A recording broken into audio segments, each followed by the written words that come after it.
Machine vision has always been a fairly complicated task.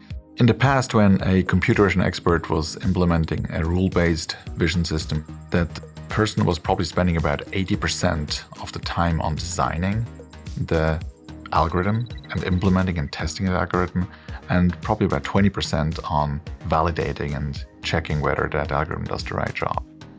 In today's world with AI, these percentages have flipped. With AI, what has really changed, we've basically replaced that design and implementation process by a learning process that the actual AI system is able to learn from samples that are given by a domain expert, who then can actually show the system by example what is the problem that we're looking for, what is the thing that we try to measure, what is the information we try to extract.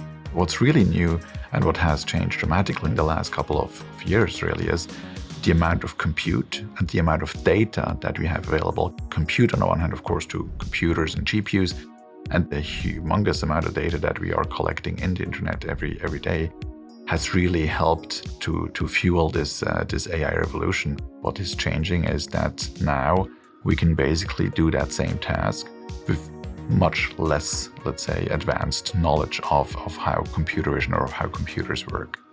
Essentially, a user, an operator, needs to know what is the task at hand, and then the user provides the sample images and labels on those images what needs to be found. And then basically the AI system learns by itself how to extract those rules and how to sort of do that kind of analysis.